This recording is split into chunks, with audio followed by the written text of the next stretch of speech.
So this is video 22 in the series, and before I put the top head and shoulder piece on, I thought I would say a couple words about where I am.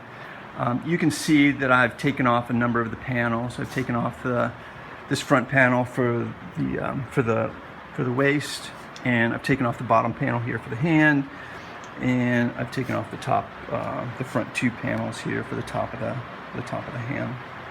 Okay. And the reason for that is, when I began this, my idea was to stack these pieces and be able to work the seams from the inside. I wanted to do that with the arms and everything, be able to get inside, reach the seam line, secure them. In terms of the hands and the arms, there's other ways of doing it. You can cast them separately and attach them after the piece is done, create a Roman joint and so forth. But what I wanted to do is to really stack these pieces and work everything from the inside. So that then forced me into doing a couple of things that in order to make that doable. And I knew that if I wanted to put this arm piece on and work from the inside, I would have to take this panel off, just because of the nature of the pose. That hand's so close to that, I would not be able to, at this point I wouldn't be able to, once the arm is on, I wouldn't be able to take this panel off when I was demolding.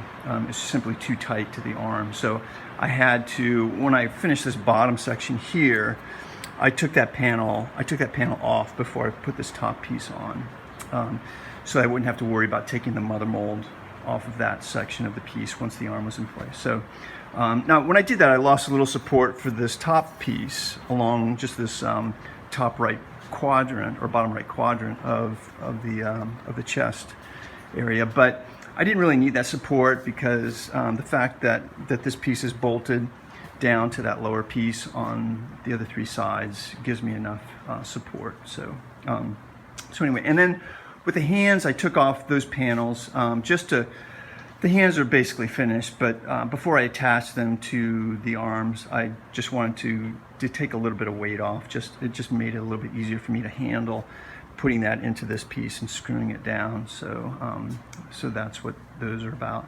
Now, I just want to show you real quickly again before I close this thing up, to look at the inside and just to show the conduit, so the framework of conduit I put in just to brace the inside. I'm not really certain about how this product, aqua resin, how it reacts over time to extreme temperature changes, and so just to guard against any kind of warping and to provide a little bit more strength, and also it helps join the pieces together even more securely. I've gone ahead and put in a web of piping here. Again, this is conduit. It's fairly light. I've calculated that all the pipes that I've used will probably be somewhere between 7 and 10 pounds total. So it's added weight, but it's not terrible. So I'm also going to be having pipe going into the arms and connecting to here, which I have not put in yet, just so you could see what I've done here. So when that's done, then I'll put the final piece on top, work this seam, and I'll come back and say a couple words about demolding before I start that process.